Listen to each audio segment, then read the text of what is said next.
Hello guys, welcome back to my YouTube channel Standout Classes. So today I'm going to start chapter 1 of Business Studies class 12th, which is Nature and Significance of Management.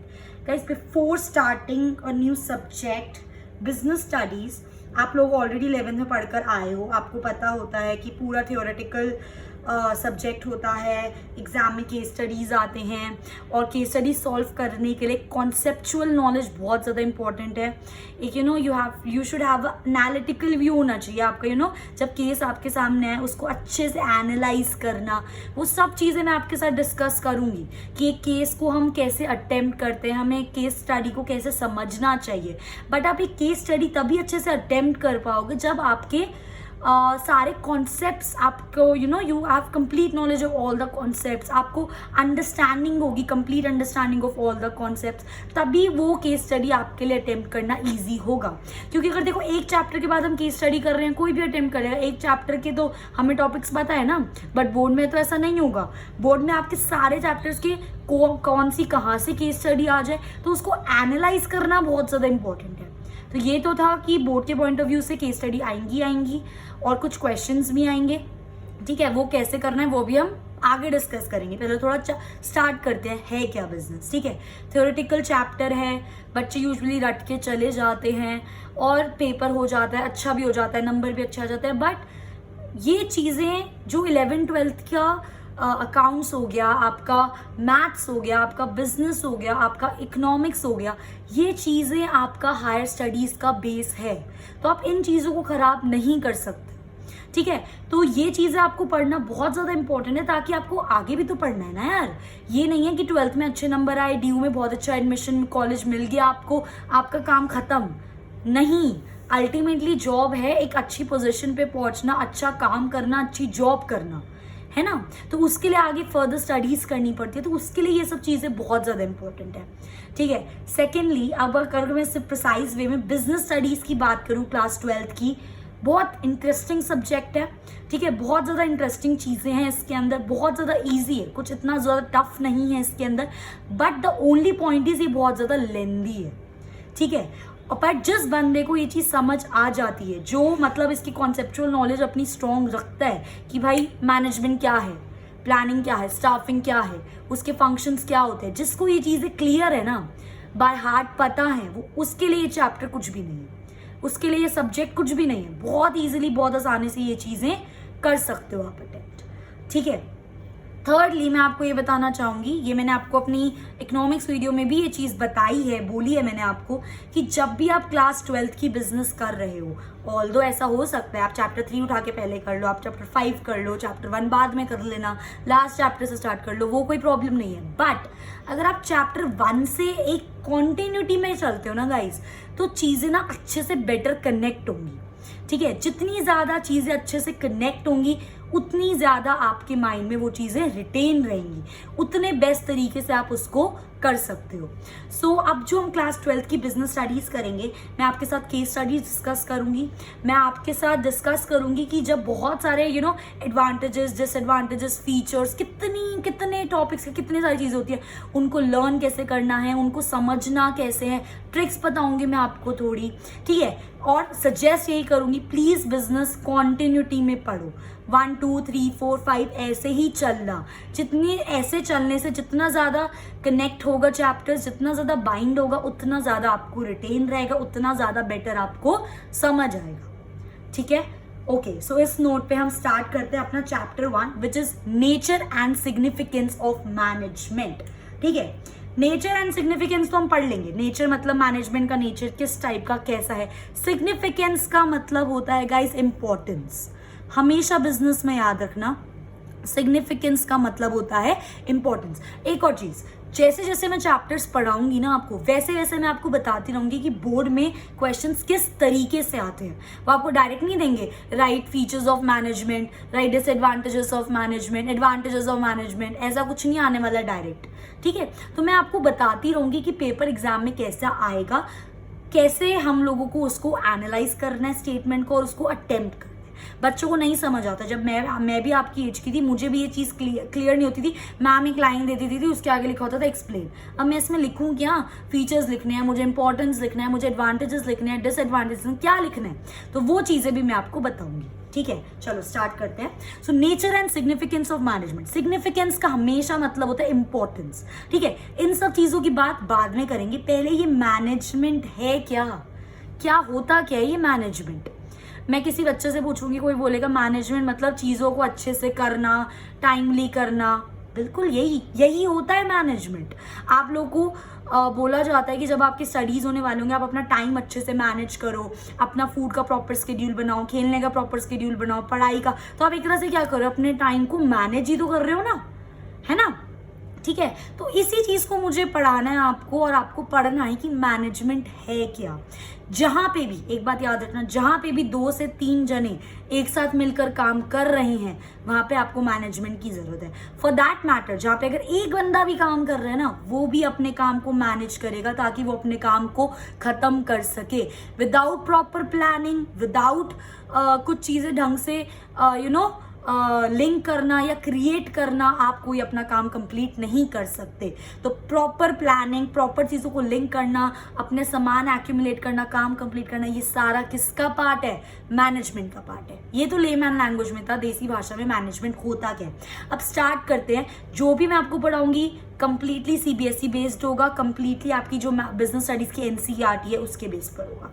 Start करते हैं। इसमें हम start कर रहे हैं एक फैबमार्ट case study. ठीक है, इंट्रोडक्शन में हमको एक फैबमार्ट केस स्टडी दे रखी है, तो उसको थोड़ा एनालाइज करते हैं क्या है, उससे हमें बेटर अंडरस्टैंडिंग, हमें डीप तक जाके पता चलेगा कि मैनेजमेंट होता क्या है। ठीक है, इसके अंदर अब हम स्टार्ट कर रहे हैं। Suhasini is a branch manager of the Fabmart. Fabmart हमारी ऑर्गेनाइजेशन है, एक प्राइवेट कंपनी है। ठीक है, Fabmart is a private limited. Fabmart is a private company जिसकी ब्रांच मैनेजर कौन है? सुहासनी। ठीक है, ऑब्वियसली बात है, फैबमार्ट एक प्राइवेट कंपनी जिसकी बहुत सारी ब्रांचेस है ऑल ओवर दी इंडिया। ठीक है, उसकी एक ब्रांच में हमारे पास ब्रांच मैनेजर है, उसका नाम क्या है? सुहासनी। ठीक है, सो फैबमार्ट एक प्राइवेट कंपनी है, उसकी बहुत सारी ब्रांचेस है overall all over the India, and we have Suhasini as a branch manager of the Fabmart. अब ये फैबमार्ट किस चीज की ऑर्गेनाइजेशन है, क्या करते हैं? Organization of sale of Indian handlooms and handicraft product. तो फैबमार्ट बेसिकली सेल करती है किस चीज की? इंडियन हैंडलूम्स और हैंडीक्राफ्ट प्रोडक्ट। अगर आप 12th में अभी हम लोग इंडियन इको में ये चीज पढ़कर आए हैं कि जो हमारा इंडिया था, India was very very rich in Indian handlooms. हमारी कारीगरी बहुत ज्यादा फेमस है। इंडिया का जो हाथ का काम होता है ना, दुनिया में आपको कहीं नहीं मिलेगा। ठीक है, तो फैबमार्ट क्या करता है? उसी कारीगरी को, उसी हैंडवर्क को, उसी हैंडलूम्स को सेल करता है, बनाता नहीं है, सेल करता है। ठीक है, अच्छा, सेल करता है तो एट द सेम टाइम वो क्या कर रहे हैं? It provides equal level of employment to the artisans. Obviously बात है, वो जो आर्टिशंस बना रहे हैं वो उनसे खरीदते हैं और उनको बेचते हैं, तो एक तरह से वो क्या कर रहे हैं? उन आर्टिशंस को जॉब, एम्प्लॉयमेंट प्रोवाइड कर रहा है, जो कि एक बहुत अच्छी बात है। ठीक है, अभी हम बैकग्राउंड पढ़ रहे हैं फैबमार्ट का। ठीक है, नाउ अब वो सेल कर रहा है, मैंने क्या बोलता, बना नहीं रहा, तो वो उसे कहाँ से मिलते हैं प्रोडक्ट सेल करने के लिए? They get the products from over 7500 craft persons. ऐसे 7500 आर्टिशंस हैं रूरल एरिया में जो अपना हैंडीक्राफ्ट, हैंडलूम्स बनाते हैं और फैबमार्ट कंपनी को प्रोवाइड करते हैं, और फैबमार्ट कंपनी फिर उनको आगे जाके सेल करती है। तो ये काम है फैबमार्ट का। ठीक है, अब देखो, to create the product according to the demand is very important. Obviously बात है, हमें आर्टिशंस को बताना पड़ेगा कि मार्केट में किस तरह के हैंडलूम्स, किस तरह के हैंडीक्राफ्ट्स की डिमांड है, ताकि वो वैसा ही सामान बनाकर हमको दें, और हम तभी तो वो मार्केट में बिकेगा। अगर उसकी डिमांड ही नहीं होगी तो वो बिकेगा कैसे? ठीक है, so it is very important कि हम वो प्रोडक्ट बनाएं जिसकी मार्केट में डिमांड है। अब ये आर्टिशंस को जाके कौन बताएगा कि किस टाइप के प्रोडक्ट्स की डिमांड है मार्केट में? ये काम किसका है? हमारी ब्रांच मैनेजर श्रीमती सुहासनी जी का काम है ये। ठीक है, so therefore this demand is communicated by Suhasini to artisans. तो एक सुहासनी जो कि एक ब्रांच मैनेजर है, उसकी रिस्पॉन्सिबिलिटी है आर्टिशंस को जाके बताना कि भाई मार्केट में इस तरह की डिमांड, इस प्रोडक्ट की डिमांड है, तो प्लीज आप ऐसा ही कुछ बनाकर हमको दो। ठीक है, उन्होंने बोला चलो ठीक है, आप जैसा बोल रहे हो, जो डिमांड है हम वैसा काम आपको कर दे देंगे, डील पक्की। ठीक है, ओके, तो ये है पूरा एक स्ट्रक्चर की फैबमार्ट कैसे ऑपरेट करता है। ठीक है, now Fabmart has a complex structure. इस चीज को पढ़कर मुझे क्या पता चला कि फैबमार्ट का एक कॉम्प्लेक्स स्ट्रक्चर है। बेसिकली सबसे पहले तो आपको ये पता होना चाहिए कि स्ट्रक्चर क्या होता है एक ऑर्गेनाइजेशन का, ठीक है। कोई भी एक ऑर्गेनाइजेशन है गाइस, कोई भी एक ऑर्गेनाइजेशन है, उसका स्ट्रक्चर का मतलब क्या होता है। फॉर एग्जाम्पल एक ऑर्गेनाइजेशन है, उसके अंदर एक बॉस है और उसके अंदर कुछ एम्प्लॉयज काम कर रहे हैं, ठीक है। ये चीज तो आपने 11th में पढ़ी होगी, एम्प्लॉय और employee. Employer is the boss and employee वो लोग होते हैं जो एम्प्लॉयर के अंडर काम करते हैं, ठीक है। तो ये एक मेरा ऑर्गेनाइजेशन स्ट्रक्चर है, एक बॉस और एक एम्प्लॉय। बस जो भी मेरी ऑर्गेनाइजेशन चल रही है, बॉस एम्प्लॉय को बोल देता है, एम्प्लॉय वो काम कर देता है और ऑर्गेनाइजेशन चल रही है। तो ये क्या है, एक सिंपल स्ट्रक्चर हो गया। ये क्या हो गया, एक सिंपल स्ट्रक्चर हो गया। अब अगर मैं फैबमार्ट की बात करूं गाइस, फैबमार्ट में सबसे पहले मेरे पास आर्टिशंस हैं, ठीक है। फिर उसके बाद मेरे पास सुहासिनी जी हैं जो उनको गाइड करती हैं, मोटिवेट करती हैं, उनको साथ कम्युनिकेट करती हैं। फिर सुहासिनी जी किसको जाके चीज़ें बताती हैं, अपने में भी बॉस, डायरेक्टर, जो भी होंगे फैबमार्ट के हेड्स को। तो आप देख रहे हो ये थोड़ा सा कहने का मतलब क्या है, स्ट्रक्चर कॉम्प्लेक्स कब होता है, सिंपल कब होता है। जब आपके जो लेवल्स होते हैं वो कम हो, then is your simple structure. और जब आपके हायरार्की में लेवल ज्यादा हो तो वो आपका क्या होता है, एक कॉम्प्लेक्स स्ट्रक्चर। यूजुअली जब 2 से 3 लेवल पे हम पहुंच जाते हैं तो वो एक कॉम्प्लेक्स स्ट्रक्चर माना जाता है, ठीक है। तो यहाँ पे देखो 3 लेवल है, आर्टिशन, सुहासिनी। में भी हो सकता है सुहासिनी के ऊपर कोई और मैनेजर हो, सीनियर पोजीशन मैनेजर हो सकता है, उस मैनेजर के ऊपर और भी कोई बॉस हो, बॉस के ऊपर डायरेक्टर हो। तो ये हायरार्की चल रही है। That's why Fabmart has a complex structure. तो किसी भी ऑर्गेनाइजेशन में जितने हायरार्की होंगी, 2 तक तो वो हम उसे सिंपल स्ट्रक्चर बोल सकते हैं। जैसे ही वो उससे ऊपर पहुंच जाएगा वो किसके अंदर आ जाता है, कॉम्प्लेक्स स्ट्रक्चर में। और कॉम्प्लेक्स स्ट्रक्चर की मैनेजमेंट डेफिनेटली डिफरेंट होगी as compare to a simple structure की management. So Fabmart has a complex structure. क्यों है इसका complex structure? Because actual production is done by hmm, skilled artisans, and marketing is done by the staff like Suhasini ji, ठीक है। ये तो सिर्फ marketing करनी है, उसके बाद आगे जाके मार्केटिंग हो गई, सेल हो गई, फीडबैक्स आ रहे हैं आपके, ठीक है, मनी को मैनेज करना, 100 चीजें। तो इसलिए हम लोगों ने बोला था फैबमार्ट का एक बहुत ज्यादा कॉम्प्लेक्स स्ट्रक्चर है क्योंकि हायरार्किकल लेवल ज्यादा है, ठीक है। अब देखो सुहासिनी जी क्या है, हमारी यहाँ की ब्रांच मैनेजर है। तो उनका काम सिर्फ इतना थोड़ी है कि आर्टिशंस को जाके बताना कि आर्टिशंस वहां पे उन्होंने जाके बता दिया कि आपको ये चीजें प्रोड्यूस करनी है, उनका काम खत्म। No. So what are the responsibility of Suhasini as a branch manager? उनका काम है उन आर्टिशंस को मोटिवेट करना, उनको उनके सर पे खड़े रहना, चेक करना कि टाइम पे वो हमें सामान बना कर दें, उनको मोटिवेट करें। वो ये काम भी सुहासिनी का है। शी नीड टू इंश्योर जो प्रोडक्शन हो रही है, जो वो प्रोडक्शन कर रहे हैं वो अकॉर्डिंग टू द प्लान करे, ये भी सुहासिनी जी को चेक करना है। और जो प्रोडक्शन हो के टाइमली हमारे ऑर्गेनाइजेशन में पहुंचे, टाइमली हम उसको सेल करें, रेगुलर सेल हो, कोई सेल के अंदर रुकावट ना आए, ये काम भी सुहासिनी जी को ही देखना है। इनके अलावा भी बहुत सारे काम मैनेज करने हैं एज अ ब्रांच मैनेजर। पूरी कंपनी की मैनेजमेंट, ब्रांच की मैनेजर है भाई, छोटी पोस्ट नहीं है, पूरी कंपनी की मैनेजमेंट करनी है, ठीक है। ये सब काम सुहासिनी जी को करने हैं। अब देखो फॉर एग्जाम्पल कोई प्लानिंग, कोई स्पेशल फेस्टिवल आ रहा है, दिवाली के टाइम पे इन आर्टिशन हैंडलूम चीज़ों की बहुत ज़्यादा डिमांड होती है, तो उस टाइम पे उनका काम ज़्यादा बढ़ जाता है। तो उस टाइम के लिए ऑलरेडी प्लान करना कि ये कोई फेमस उस टाइम पर, दिवाली के टाइम पर ये इन फैशन हो सकता है, तो हम इसके अकॉर्डिंग ये चीज़ें प्रोड्यूस करके सेल करेंगे। वो चीज़ें सोचना, वो चीज़ें प्लान करना, वो भी सुहासिनी को ही करना है। She has to arrange funds also, free में थोड़ी ना हो जाएगा काम, सही बात है।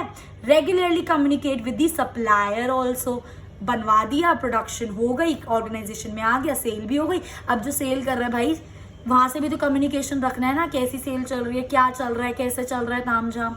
तो ये सारा काम किसको करना है, एक मैनेजर को करना है। तो ये मैंने केस स्टडी यहाँ पे स्पेसिफिकली आपको क्यों बताई, मैं चाहती तो डायरेक्ट आपका ये जो कॉन्सेप्ट है ना, बिजनेस चैप्टर सीधा कॉन्सेप्ट से स्टार्ट कर सकती थी, पर ये मैंने आपको इसलिए बताया ताकि आपको ये समझ आए कि एक मैनेजमेंट जो प्रोसेस होता है ना, मैनेजमेंट वो इजी टास्क नहीं होता। ऑब्वियसली बात है, मैनेजमेंट इज डन बाय हुम, management is done bye managers. तो अगर आप देखो यहाँ पे तो सुहासिनी थी मैनेजर, अगर आप खुद को एक मैनेजर की पोस्ट पे रख के देखो तो कितनी सारी चीजें मैनेज करनी होती हैं। पूरा बेसिकली एक ऑर्गेनाइजेशन को चलाना होता है, ठीक है।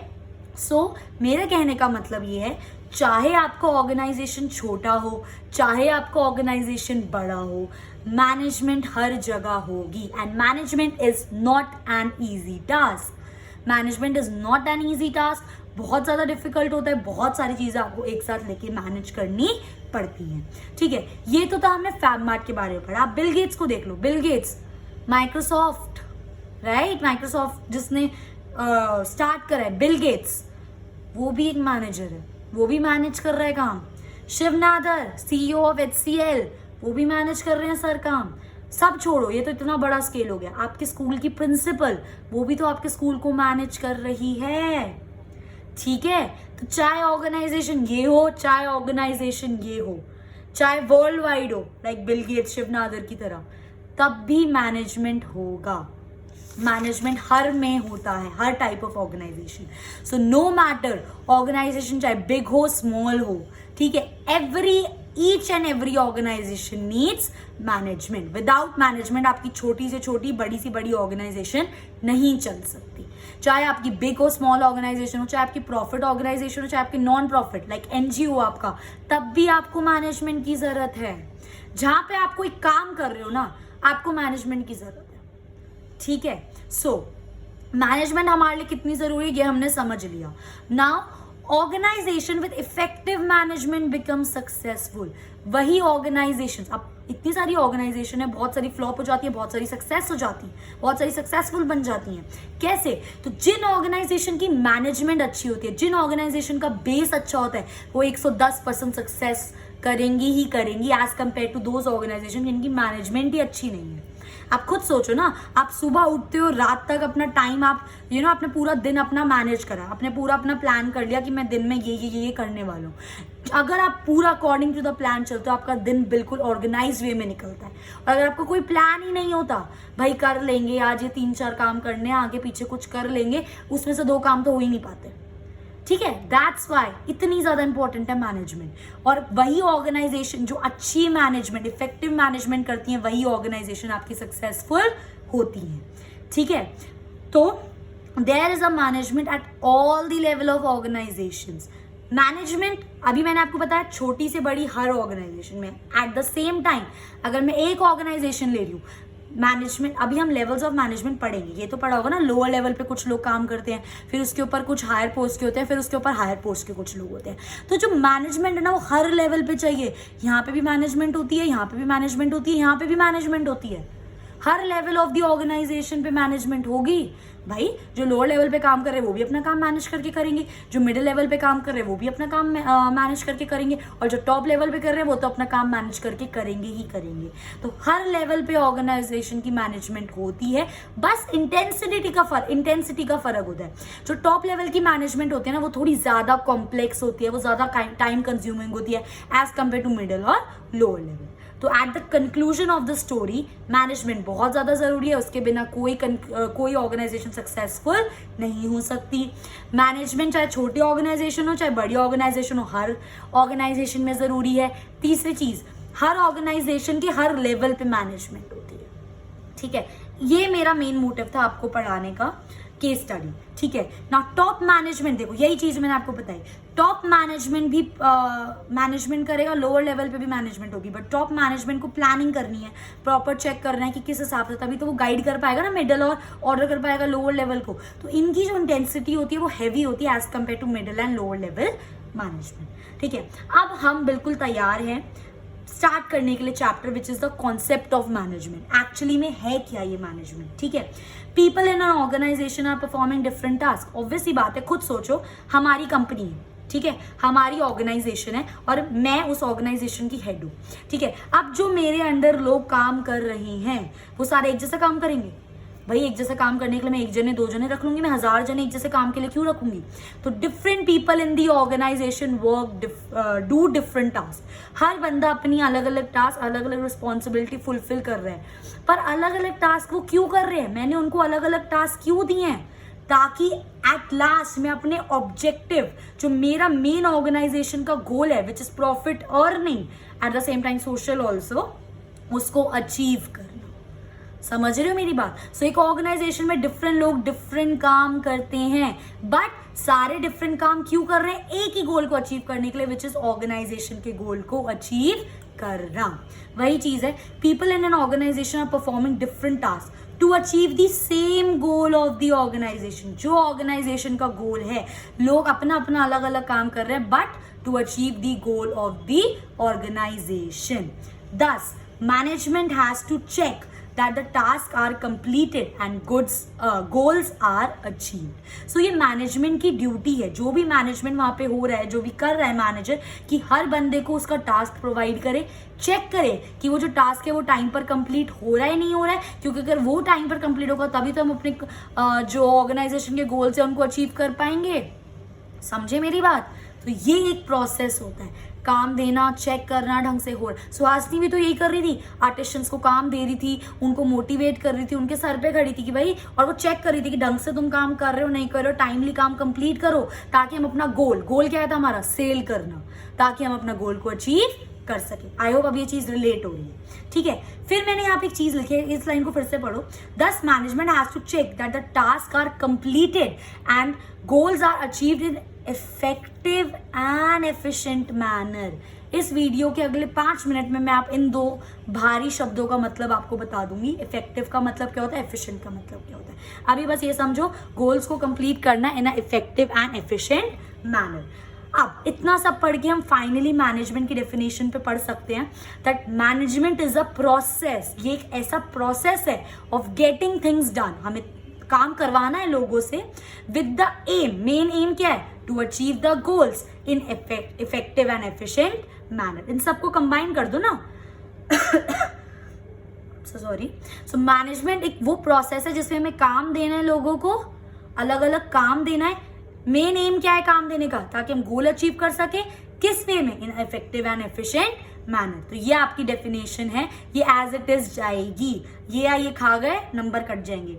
सो management is a process of getting things done दो तरीके से, with the main aim of achieving our goals, secondly in effective and efficient manner. इन दोनों के मतलब बस अब मैं आपको बताने वाली हूँ। अब इस वाली डेफिनेशन में ना 3 ऐसे वर्ड्स है जिनको हमें समझना बहुत जरूरी है। मैनेजमेंट इज अ प्रोसेस का मतलब क्या है? मैनेजमेंट एक प्रोसेस यहाँ पर इसलिए बोला गया है गाइस, क्योंकि management is a basic activity जो every organisation has to follow. It is a primary function. अगर किसी ऑर्गेनाइजेशन में मैनेजमेंट नहीं है तो वो चल ही नहीं सकती। That's why management is a process, it is a primary function. अब मैनेजमेंट के ना बहुत सारे फंक्शंस होते हैं। मैनेजमेंट के अंदर ही हमें काफी सारे फंक्शंस परफॉर्म करने पड़ते हैं। वो क्या होते हैं? That is planning, organizing, staffing, directing, फिर लास्ट पर आता है कंट्रोलिंग।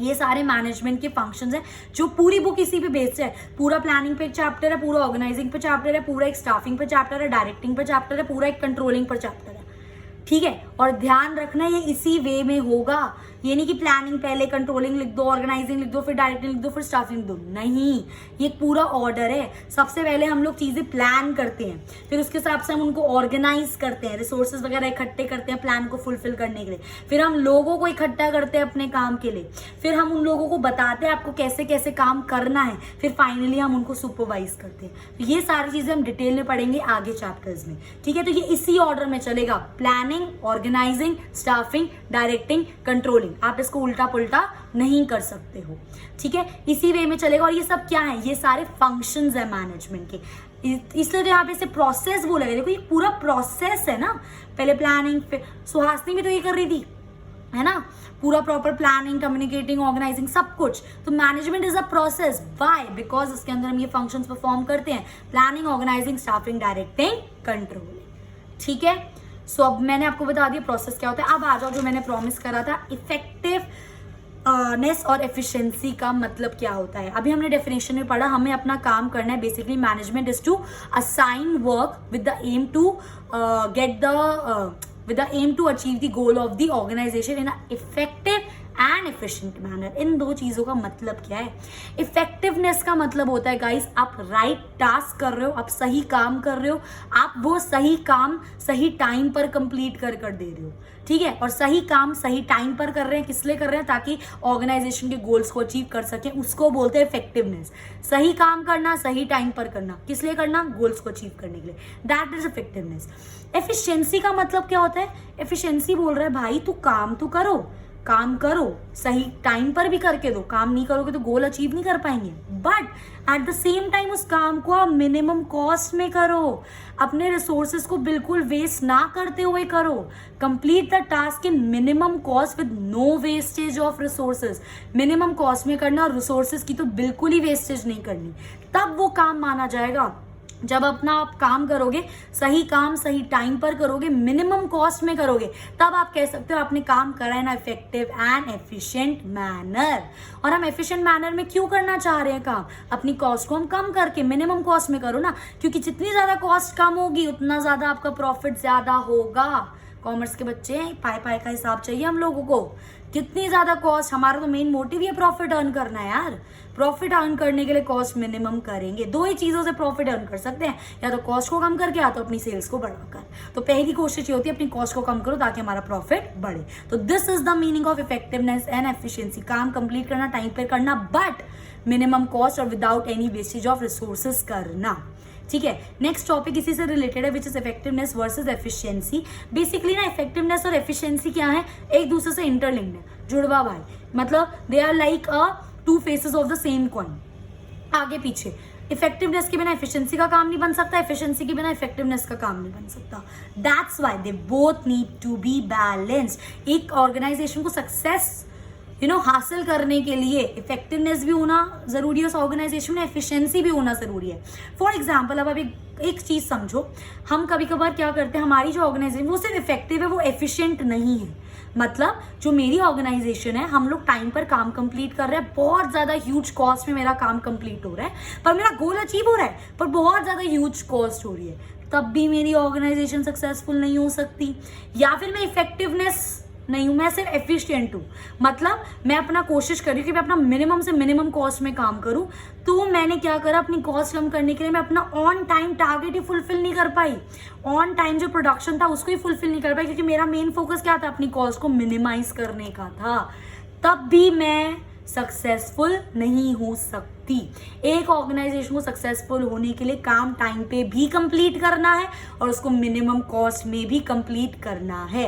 मतलब काम होना चाहिए ना इफेक्टिव एंड एफिशिएंट मैनर। अगर एक भी चीज इसमें से एब्सेंट होती है तो आप सक्सेस नहीं हासिल कर सकते, आपकी ऑर्गेनाइजेशन सक्सेसफुल नहीं हो सकती। ओके गाइस, आपकी ऑर्गेनाइजेशन सक्सेसफुल नहीं हो सकती। So ineffectiveness and inefficiency can lead to poor management, और जहां पे पुअर मैनेजमेंट हुई वहां पे ऑर्गेनाइजेशन अनस्टेबल एंड खत्म, मामला खत्म। उसको उठाना फिर से बहुत ज्यादा डिफिकल्ट है। Management is the base of the organization. जितनी अच्छी मैनेजमेंट उतना ज्यादा चांसेस हैं आपके सस्टेन करने के लिए लॉन्ग रन में और सक्सेसफुल होने में, ठीक है। Okay guys, so I will be continuing this chapter, और पढ़ेंगे मैनेजमेंट के बारे में। आई होप कि आपको ये चीज़ अच्छे से समझ आई होगी, ये चीज़ आपके लिए बहुत ज़्यादा हेल्पफुल होगी। So for more informative videos बने रहिएगा, आगे और पढ़ेंगे इसको, केस स्टडीज करेंगे, आपको बताएंगे कि सीबीएसई में पेपर कैसे आता है, आपको कैसे अटेम्प्ट करना है उसको। Okay guys, so I hope you like my video. If you like my video please do like, share and subscribe. Thanks for watching.